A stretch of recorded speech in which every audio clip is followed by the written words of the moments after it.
So, welcome to this first webinar this fall, WIFTI webinar about sustainability. I am Helene Granqvist, the president of Women in Film and Television International, for those who don't know me.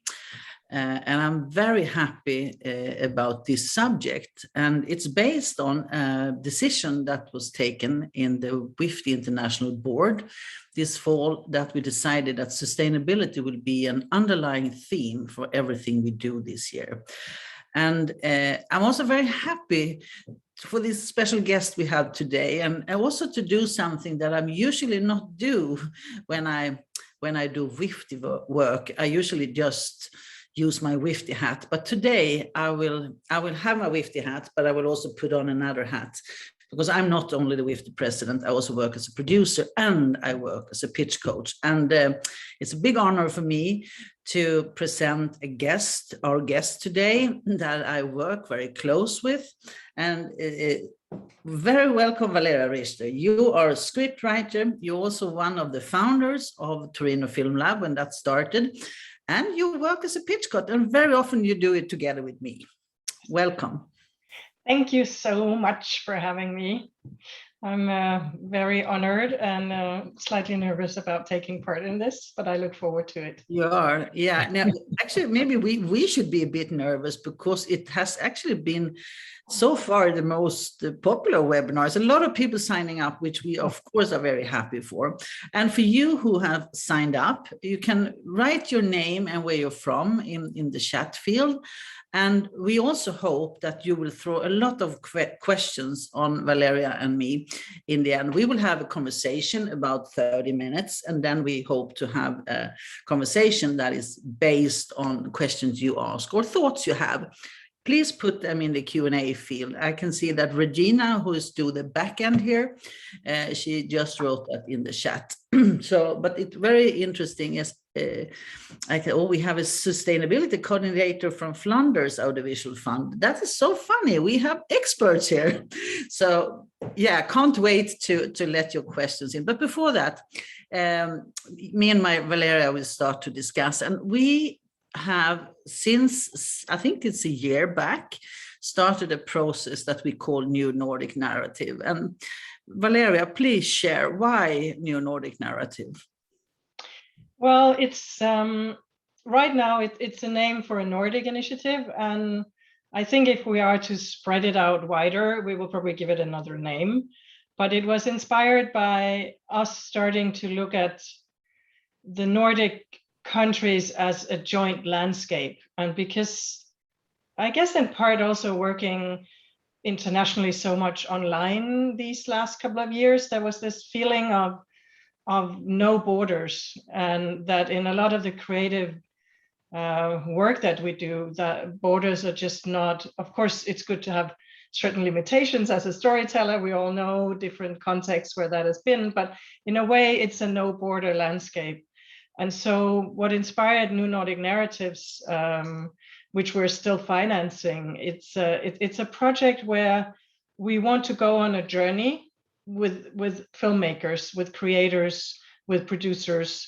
And it's based on the fact that as a film and TV industry, we are in and of the world. We tell stories from the world and to the world. And there is a demand, obviously, with the climate crisis. COP26 is coming up right now, that there is a responsibility there, and there's a demand, not just from the audience, but also, I mean, we all have our everyday lives, and so we asked ourselves, we work in early development, so what can we do to pitch in? One thing is what we can do in our private lives, but when we go to work in this industry that we have chosen, that we're in, what can we do to help this agenda and to help our industry become more sustainable on all the different levels where we see sustainability? So yes, so the role of the industry, you can say, and our way of approaching it, and that's why what we're seeing everywhere happening is, of course, the CO2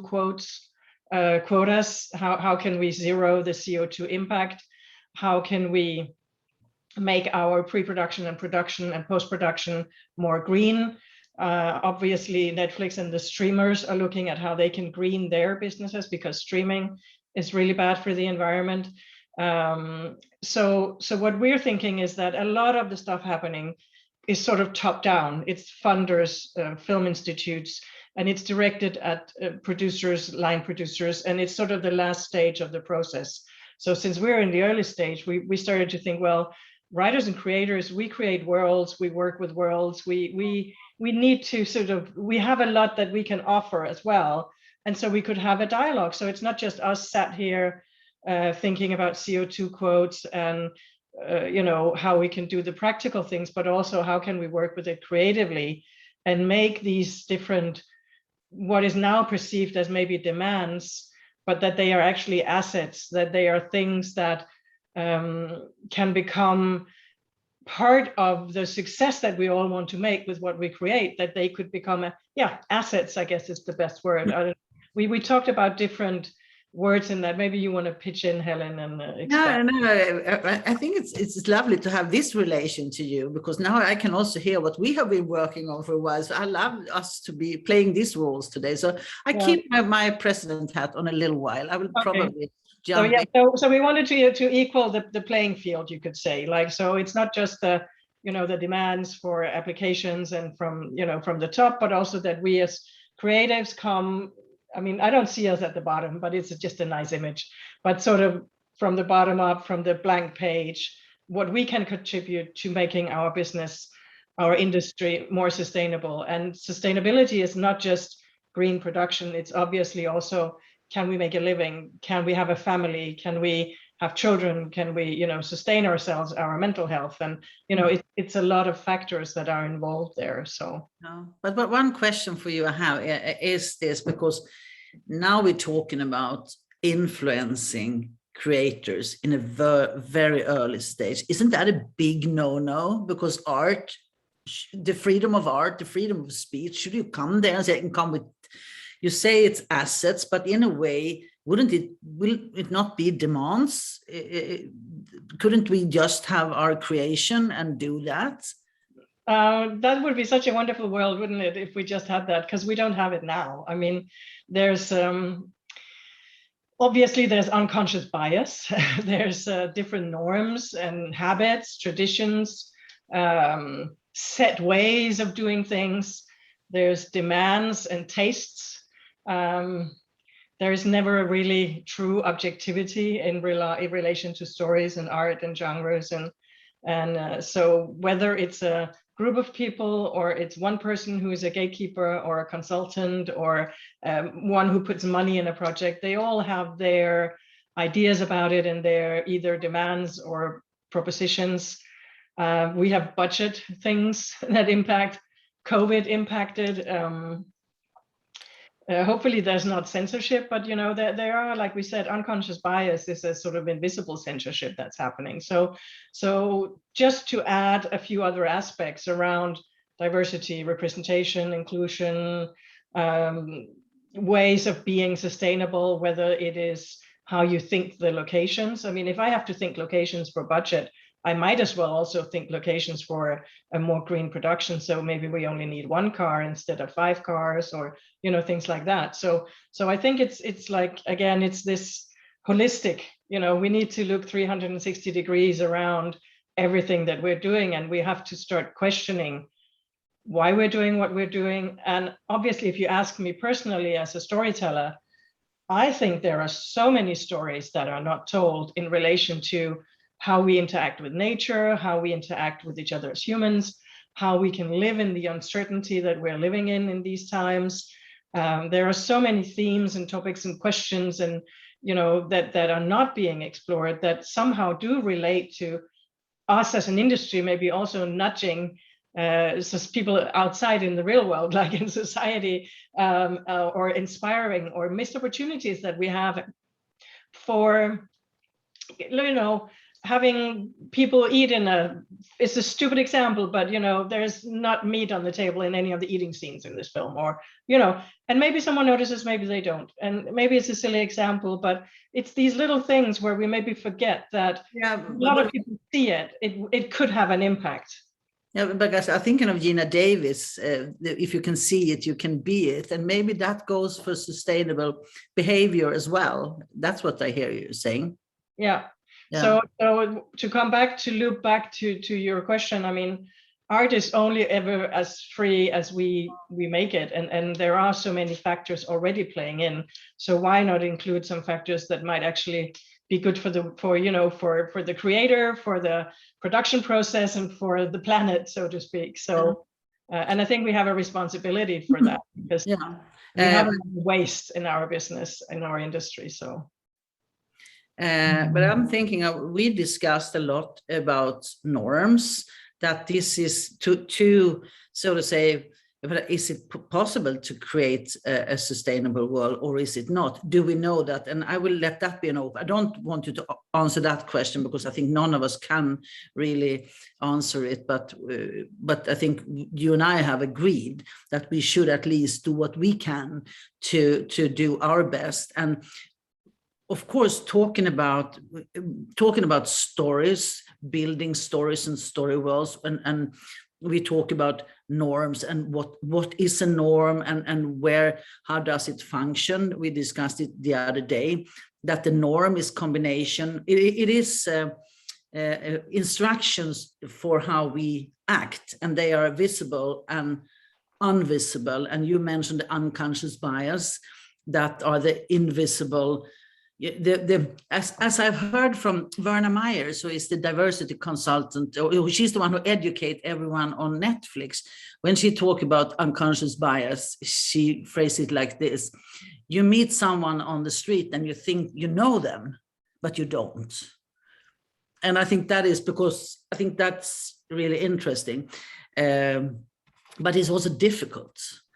And when we have talked about this, we have talked about our inner life, our common life, and the bigger life. Could you say something about that in relation to what we are doing? I think that we more often, or at least I've experienced myself as well, that I more often think, how as a citizen, I can refuse to buy certain products, I can support certain issues, I can, how I can interact for a better planet and climate and other things as a private person. But I guess I've thought until recently less about it in the industry. It's somehow always been a part of me. It's not like a strange thing, but to sort of start to voice it the way we have, and to really go deep into it is more recent. And what was your question again? I think to look at our activities from our inner life, from what we do together, and on a bigger level, so systemic level. Yeah. So for me, again, the driving force is like, I go to work every day. What can I do from my workspace to make things better? So, and how do I see myself as part of the industry? So one thing is how I, in my own, like me and my project, sort of a little bit, is sort of a closed track to a certain extent. There's a lot of interaction, but it's like me, and I need to get my project done, and who can I work with? And everyone is like in the project sphere. But at the same time, we need to look at like, what impact can I be a force of change in the industry? Do I feel that I have influence in the industry? And there, I think WIFTI is such a role model, because it inspires that we can do things on an individual level, but there's also that we are together, and together, there's power in numbers, that then we can also make change and have an influence. So I think WIFTI is incredibly inspirational as an organization, and the way that it works individually, locally, regionally, globally. And if we can get that going as well in regard to these things that are important, because let's say 20 years from now, will anybody even watch film or television or anything if there's floods all the time, and we don't know what the world looks like. So in any case, we need to do our share, and I think like we said before, is so it's like, what change can I do? What is my relationship with my project? What do I want to achieve with my project? And then how can I relate to the industry? How does my project relate within the industry? And what can my project offer to the world and the audience? So it becomes, again, this sort of cyclic way of looking at the different processes. And it's not just that a project communicates once it's finished and with the distribution and sales and festivals, because that's another part of the ecosystem. And we've all seen now with, that people are maybe a little bit more selective with their travel. Like, I don't need to go to like 10 festivals a year. I can maybe just go to 4 festivals a year, or, there's thinking to change on that level. But I also think we can change, like we said with New Nordic Narratives, from the starting point of the stories. So and work for solutions, be proactive, instead of constantly feeling that it's something that's stopping us. How do we turn it around and make it something that can inspire us and create more impact? Yeah, and when it comes to changing of norms, we also discussed that it's you have it. Do you want to do something?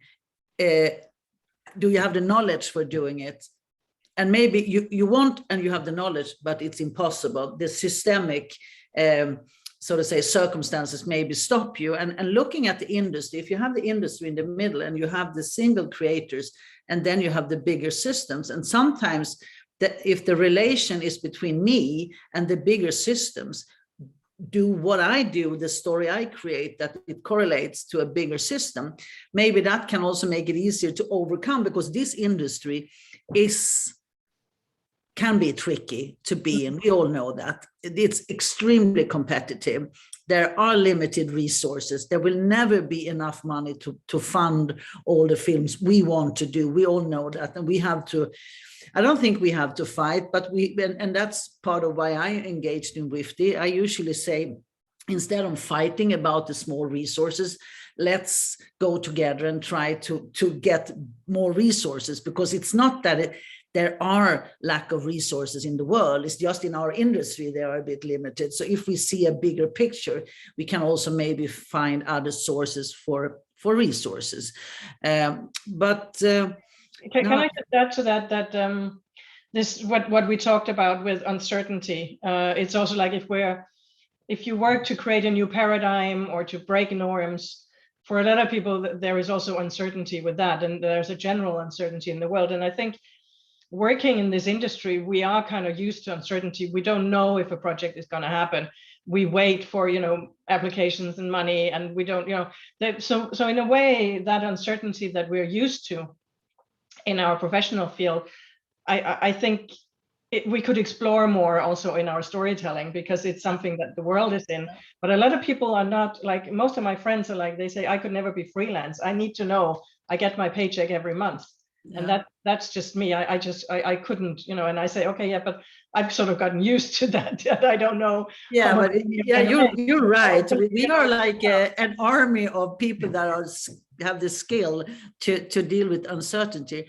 And I think when we are in when we do our pitching classes, I think we very often meet filmmakers that are very uncertain in an early stage of development of a project. You have a very strong feeling of something. I want to do it. But when we meet people, we very often meet a very strong instinct, a strong intuition, and a strong intention. Our job is then to articulate things that are very uncertain, and it's in an early stage, it should not be clear, but we need it to be clear to get the funding. So it's really a contradiction with this pitching traditions we have now. And I think what we see, and I also know that we have promised to talk about love as a force. Yeah. And I think we love to do group training when we do our pitching classes. And one thing we really have acknowledged is the importance to actually articulate a culture of love, and a culture where we decide that we can afford to be generous to each other, right? Yeah, radical generosity. Yes. Yeah. Why is that so important, Valeria? Well, I mean, it's just generally important in the world, but I think especially when one has to do with the vulnerable spaces that opening up, for your especially at the early stage that we're working in, that it takes a lot of courage and to open up a vulnerable process where you're not really sure, like you say, you have a vision about what something should be, but how to articulate it and share it and put it forward. So when you talk about how we use love as a method, it's about creating this space of trust and a safe space where people feel that if they open up and that they will be caught, that it will be somewhere where they will be received in a way that is not, that is supportive and therefore generous. And I think as much as we compete with each other about money, funding, this, that, or the other, we still share so much with each other in the creation process that I think we can afford to help each other. And again, I think WIFTI is also one of several organizations, but one of the strongest that I know of, most visible, that also shows this, like that there is room for us to support each other, and we're all the better for it. So I think, I mean, if you want to loop in the conscious confusion as well at this point, I think you can just bring us in there, Valeria. I'm following you.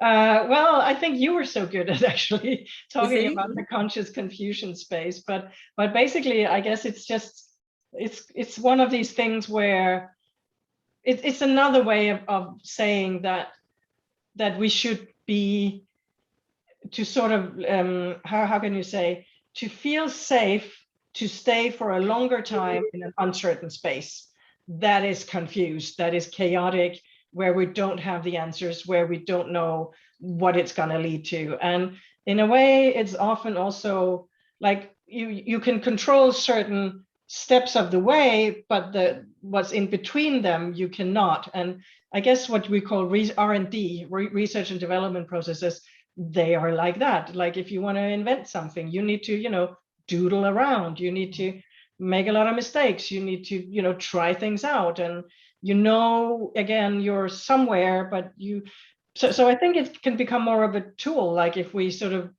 bring it out in the open, everybody talks about writer's blocks, but what is a writer's block really? I can't do anything with that term, but if I feel like if I speak around it in other ways, which can be conscious confusion, that I tell myself that it's a proactive space where it's okay to be confused and not feel I can write, or I don't know exactly where I'm going. But then maybe it feels, writer's block is a little bit like hitting yourself in the head maybe. And I feel the other one, so I think words are important in the way we talk about things, and just shifting little things can sometimes have more of an impact on how we see things or work or deal with things than we might at first think. I don't know, it sounds maybe. But isn't that also that we are in a world where it has been a tradition that we should control and we should know everything? That is the things that values. You should have an opinion. You should be there. And then, because I think what I have realized on the latest is that there are some things that I started to explore, and I'm not sure what I think. And I started to, I'm 60 now, and then since a year back, I started to accept I don't have to have an opinion.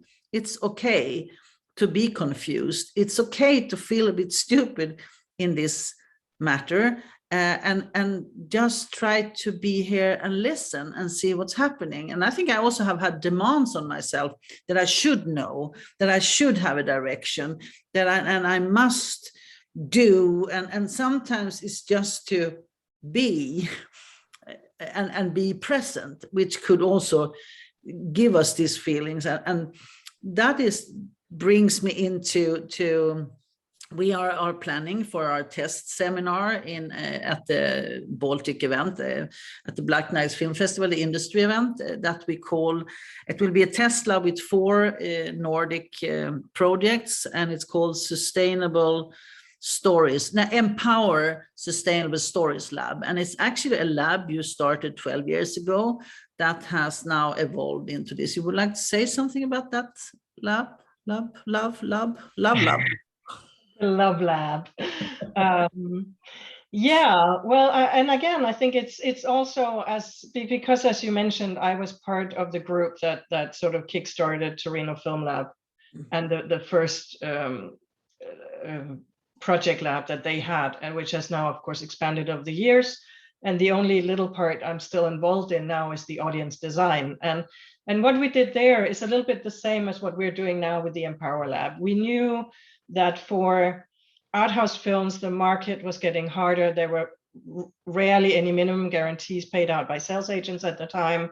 It was hard to get your film distributed. And we thought, okay, we need to somehow create a link between the art house films and the audience at an earlier stage. And then, of course, we know that there's time and money and producers are overburdened already. So we thought, how can we make something that already can fit into the existing process that a producer and a project goes through? And that became the audience design concept, which is now wonderfully being continued and developed by the alumni, by the former participants, and they start themselves to teach and work with it and do this, that, and the other. So it has a life of its own. And I think it's the same, that you make yourself vulnerable as a coach when you start a lab that you have not 100% or 200% know in advance that we're going to do this in the lab. This will hopefully be the outcome, and this is, where we'll land. So here, it's more of a saying, we know we want to create a lab where we can work with these important questions of sustainability, sustainable development, greening, not greenwashing, but true greening, and diversity, representation. How can we look at this at projects in a lab and include that? And so that's why we're testing now, because it's always better to, I feel, to learning by doing and to involve the people from the projects, and they can then give us feedback, and it can become better thanks to them. And so we have decided that for sure we're going to give them building blocks for a good pitch, because that's what we know we can do. And everything other outcome, we hope we can gather questions so we can sharpen even more. I think it's important that we start with what are the right questions to ask, because and once we are more clear on the right questions to ask, then we can start to work towards and around them. So that's what we hope, that we will be clearer on the questions that we need to ask, and to also just hear from their everyday lives, to get 8 people's personal input on how do they see themselves as agents for change.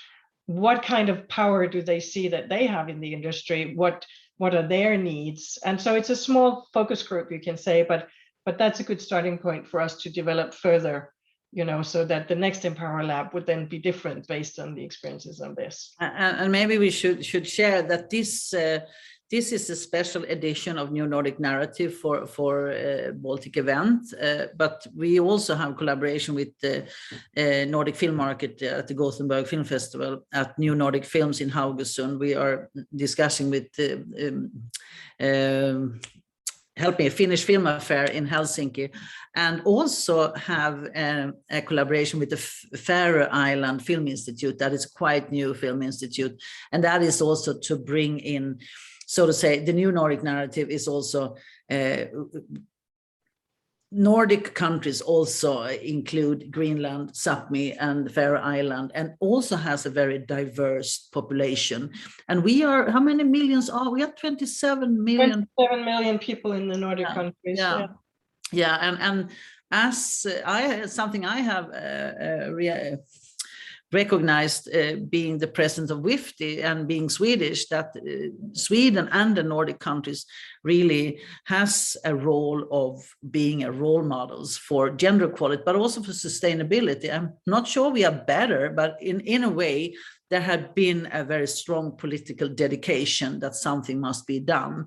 And of course, that is also something our part of the industry should use as an asset to come further. And there's one little thing before I let the questions in, and that is motivational forces, because that is something we have talked about in this about this lab as well, and a philosophy that not create wheels that spin besides the industry, that are actually find the wheels that are already spinning, like these markets I just mentioned, that can we add values to the already spinning wheels, so we don't do business as usual and then create something that should symbolize this sustainable movement. So, but we talked about motivational force. Could you say something about that before we let the questions in? You mean what might motivate for people to do this? Okay, I play the card now, but I think we have talked a lot about what we all want. We are, because at the same yeah, of course. I mean, we all want. Yeah. Yeah, I mean, we all want success. I mean, we want to make a living. We want to thrive somehow in our lives, and of course, eventually also survive, which I think most people on the planet want to do in this situation. So so it's about widening that palette of things. But and I was also thinking about the projects, because when we, even if we don't want to have the competitive say energy in the room where we create, we also know that most of us who are in this industry have a quite competitive minds, because I think we wouldn't be here or survive here if we hadn't. But it's also to use that in the right way, so to say, because even if you add values like sustainability, diversity, gender equality, whatever it is, to so to say have this 360 degrees take on your early development, you still want to create good productions that has a good position. So that is also necessary to remember when we do this, so we don't start to be bored and do bad projects. That's the loop, like you said. It's the audience engagement and the relevance for the audience, because we have to look at all the way there. Because the other thing is that if we don't start to get our asses in gear in this direction, we might just lose relevance for an audience. And there's a time for everything. Of course, there's the times where you just want to see something as a relaxation, and then there's when you want to go really deep into something and be challenged, and then there's all the stuff in the middle. So it's not like that we should only produce one type or the other, but all types can go green, or all types can be part of taking some responsibility for what social context, what are the more people we kill on film, great, whatever, it's entertaining, but at the same time, maybe we should also ask ourselves, like, it's a bigger debate, but I think if it can help, to somehow just make us more aware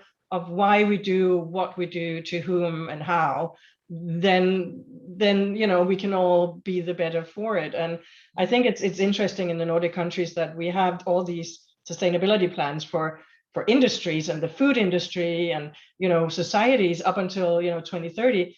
I don't really see our industry as part of that, and we are big spenders. We are so creative, Valeria.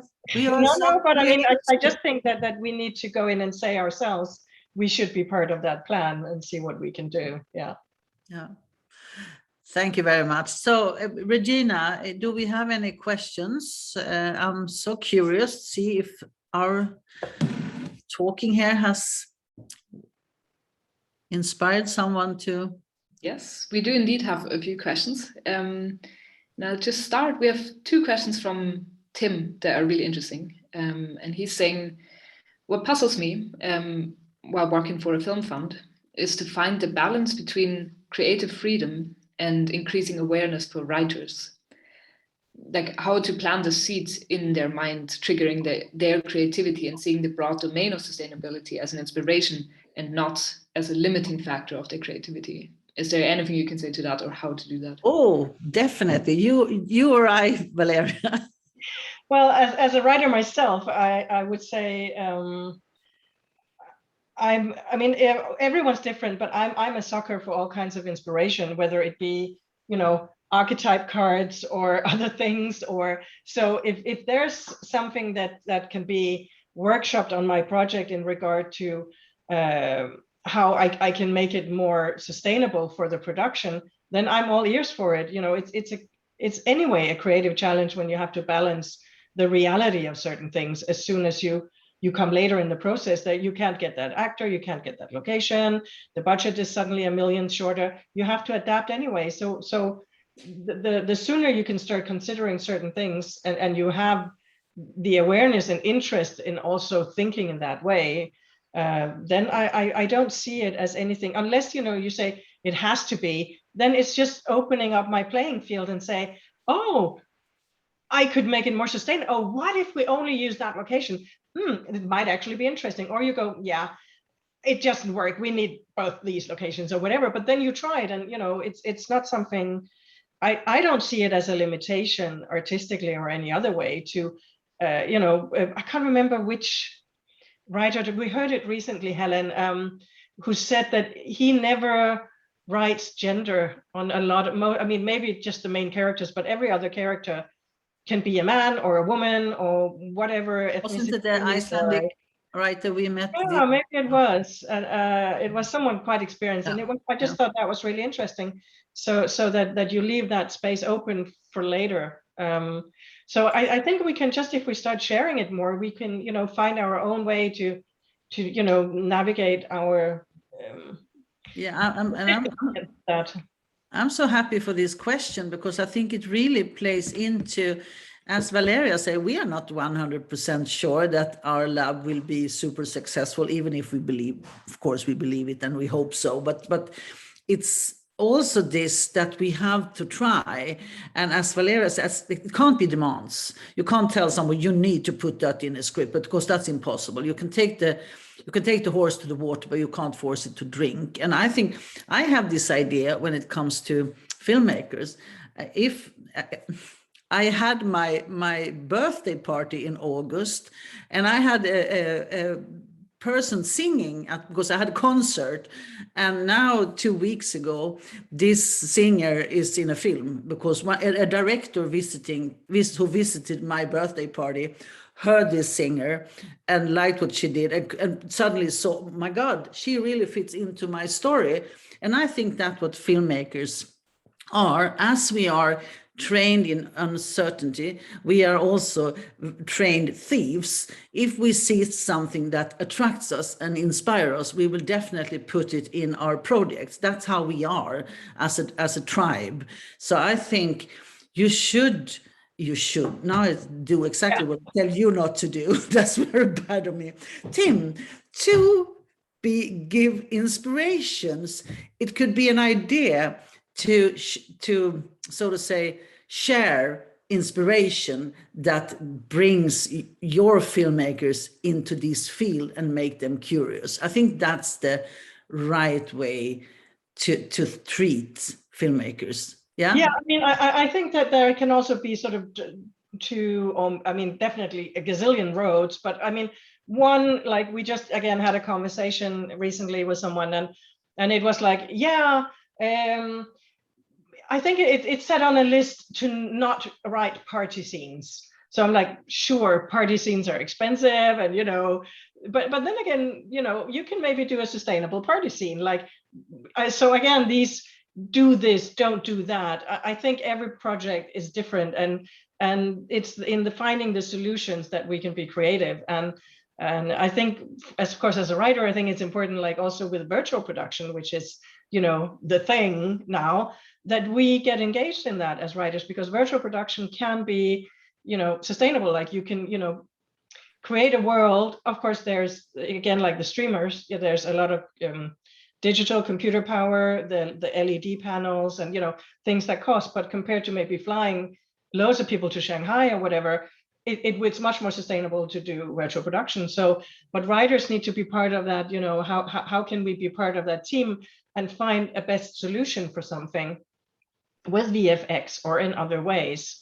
And could it even open up for, you know, more fantastical elements in films that we are maybe not doing today in Europe for other reasons? So again, I think it's just about curiosity and exploring and keeping an open mind, and then people will take what they can use. Yeah, but I think we also see, isn't it, that the more we get deeper into this, the more we see that pre-production is everything in the pre-production, to be proactive. And of course, that is contradictory to the climate we have in the industry, where we know that the pre-production times is getting shorter and shorter and shorter, which is a disaster. And it has consequences in the other end. So it's also, as a funder, if you can influence that the pre-production phases are longer.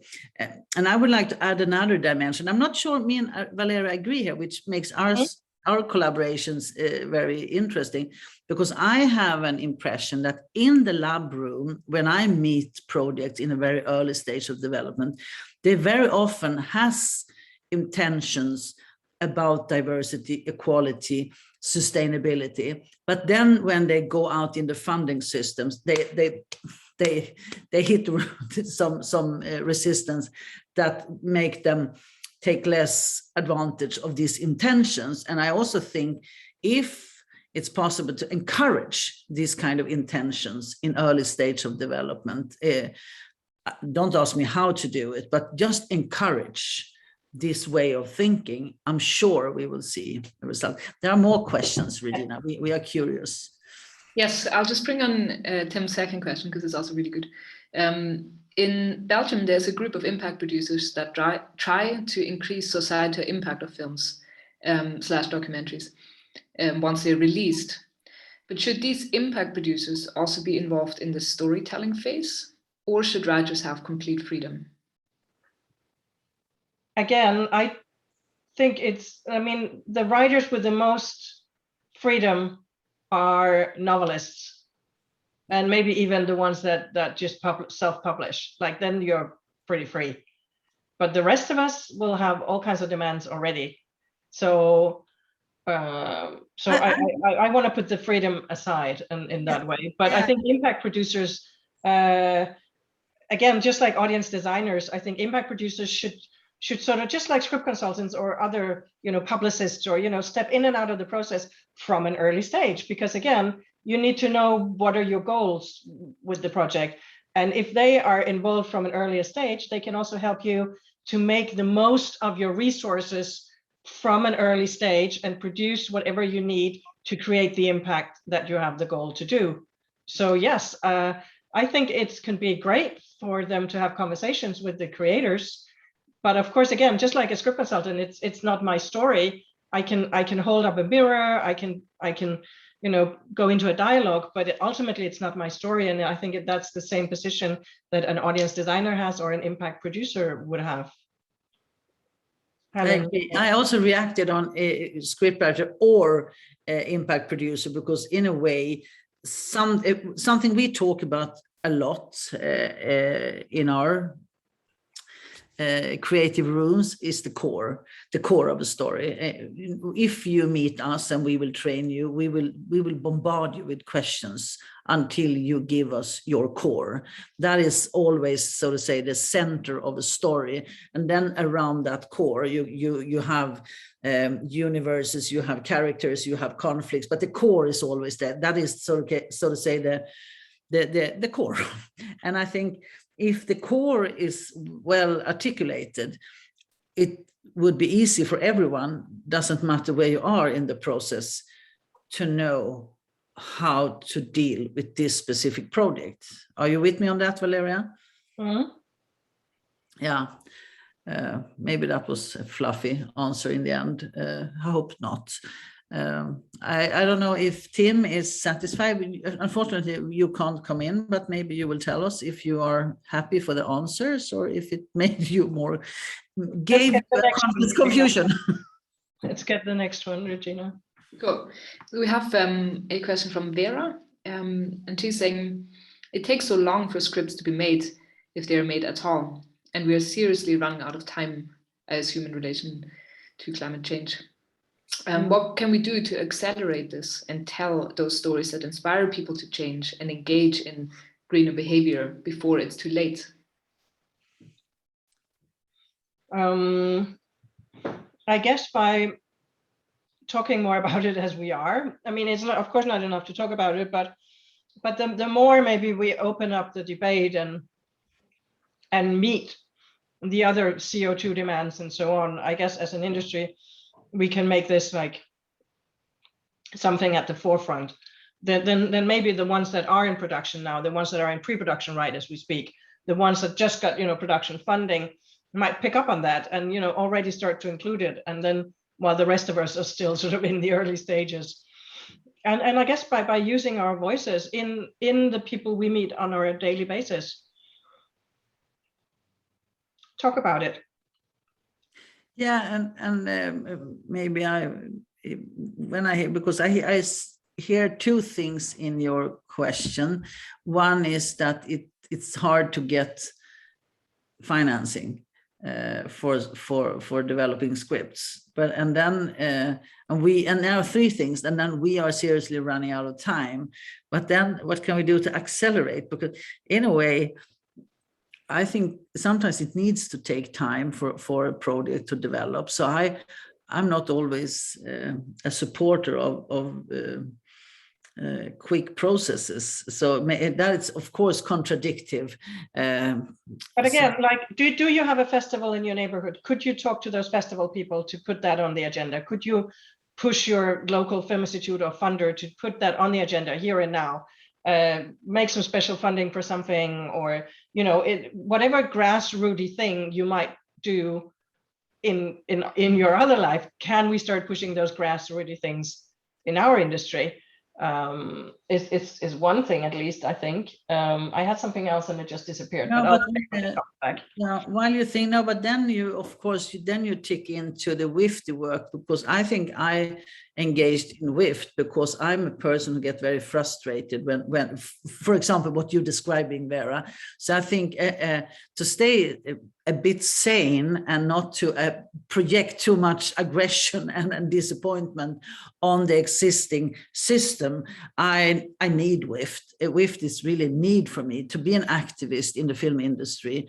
It's really also something that comforts me, that I know I can express frustration and also try to be constructive with this frustration, because I see how I want it to be instead. And I have to believe that maybe I have not much power, but at least I can get my voice heard. I can take the risk to be uncomfortable. And that sometimes I describe what is it to be an activist. That is when everyone else has a good time, you are the one who say, hey, it's not good for everyone. It's not good for the planet. It's not good for this group. It's not good for this group. And as long as it's not good enough, we should not sit down and be satisfied, I think. And that is also a motivational force when you're a creative. I am here also because I believe that what we do really matters, and not only for this little industry, for people. And on a bigger level, I think we can be part of a change that is well needed. So, yeah. Yeah, I just wanted to, the thought that I lost before is like during COVID, suddenly all these little, you know, COVID YouTube videos or assembly films, like, you know, 10 short films put together as one film, or, you know, all these COVID things came out really quick. So I guess if we want to get something out quickly, we can.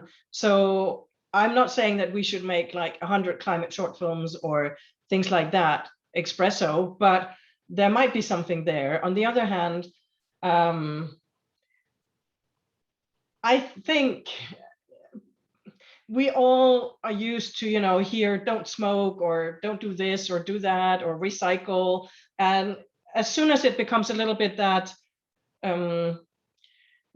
telling us what to do kind of thing, we are not necessarily reacting to it. So I think how we can indirectly, by going into the experiences and the emotions as we do in storytelling, we can go at it from a more indirect angle, which I think can maybe be more impactful than those, you know, because I personally, after having seen the first 3, 4, 5 little COVID stories, I was living it. I didn't really want to, but that was just me. I didn't really want to watch all these other COVID stories. And maybe it's the same with climate, because, you know, there's COP26 now, there's Greta Thunberg, there's all kinds of other people like Abbas and some of us, and, you know, a lot of people action organizations that I am part of and that you can engage in. So I think it's a balance between how can I engage personally, how can I engage professionally, and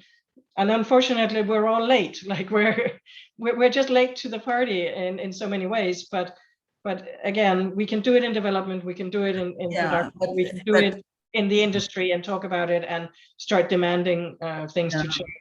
And then hopefully we will be part of something that inspires other people as well, just by talking about, like, what if behind the scenes, instead of saying, oh, the director is so fantastic, oh, the actor was so fantastic, we're all so fantastic, then we say, well, we did this, we did that, and it's a concern, but this, whatever the film is about, there's some little thing that can inspire, like, yeah, we came up with this great trick for recycling, or we, and that becomes part of the narrative around the film or behind the scenes as well. I think it's a lot of time because that we don't figure out how to maybe say something in a natural, organic way that has to do with the project. I don't know. I think there are many options if we start thinking about it. But isn't it also that there is an ignorance? Because I was hearing Gina Davis' voice in my head again. She said to change the world would take a very long time, but to change the film industry could be done overnight.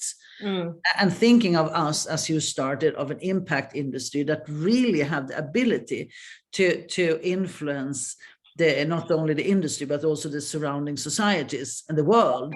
Also, what was the 5% thing? Like that if you really want to create change, you need 5% of a group to start making that change. So if we can get 5% of, let's say, the global film industry to really make change, then the ripple effect could be really big. So that suddenly seems more like, we don't need to get 100% to do it, but if we get 5% really dedicated and pushing for the change, then maybe the effect comes quicker, something like that. I'm sure. And there is another thing, because maybe we should share, when we tried to find project for this test lab in Tallinn, we weren't sure it should be so easy to find project. We wanted high-profile companies with high-profile projects, well-experienced producer, could be new writers, and we thought that we should work quite hard. It was super easy. Everyone we asked said yes, so we actually had to say no to half of the project. But it's also that we said it's up for grab to be first on the scene now, to take this for real. And this is what we truly believe. And the first film fund that will say, now we will take this direction, will definitely also get a lot of positive attention, because that is also, when we work as pitch coaches, what we do is to deal with how can we get attention for what we are doing, because that is, so to say, how our ecosystem is structured. It is the law of attraction, a law of attention. And we all know that. We maybe don't like it, but we know how it functions, and then we can try to resist it and so on. But I think there is also, and it's also that this, of course, there will be more of this to come.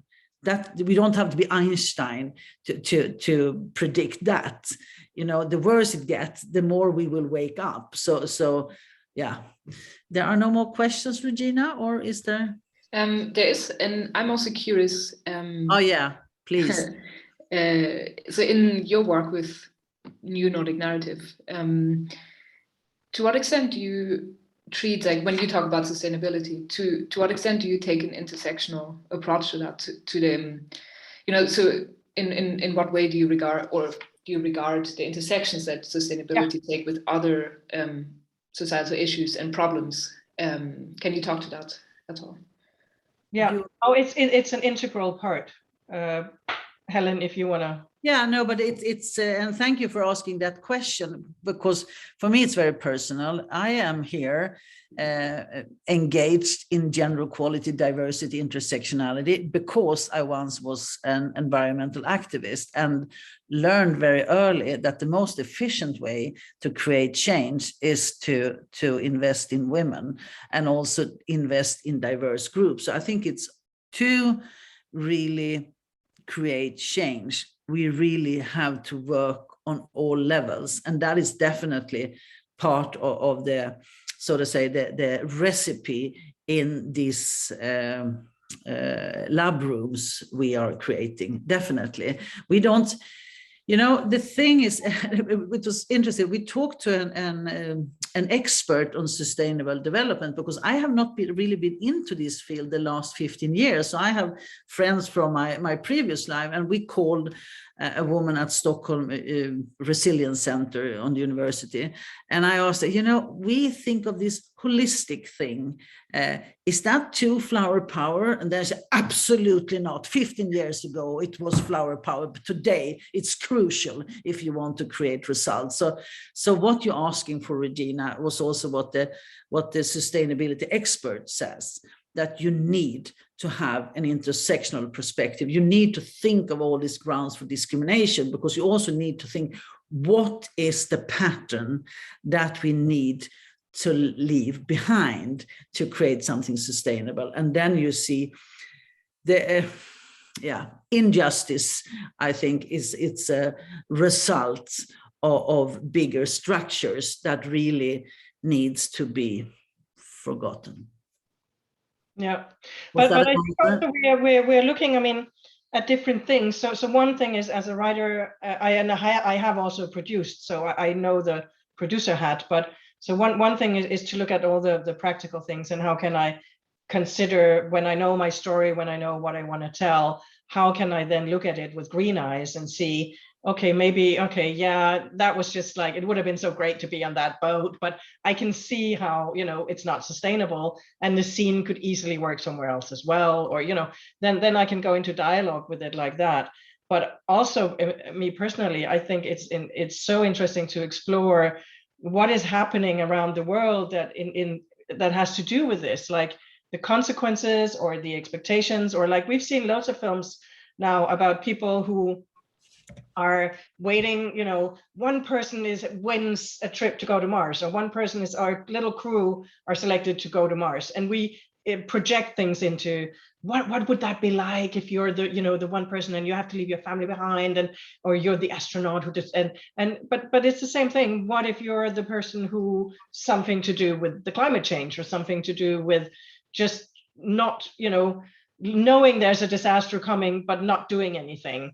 You know, there are stories like that, but you know, there are, like I said, there are themes to explore, and there is science, and there is anthropology and sociology, and all kinds of people having all kinds of super exciting and interesting thoughts around this that we can grab and create stories from.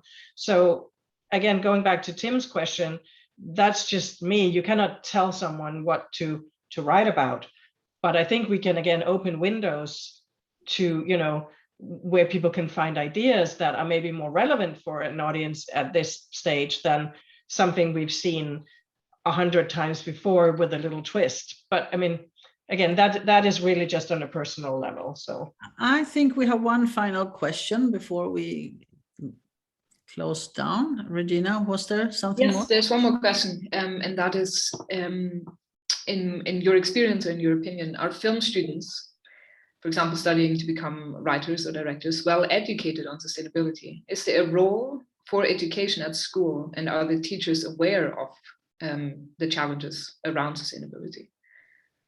I don't think so. I have no idea, but I don't think so. And I think that is something that is not yet natural in our industry, as Valeria said, but I think it's a great idea, Tim. So, and as Valeria also said, I think all these ideas coming up, we really can reach out, all of us, and give impulses to film schools that it should be.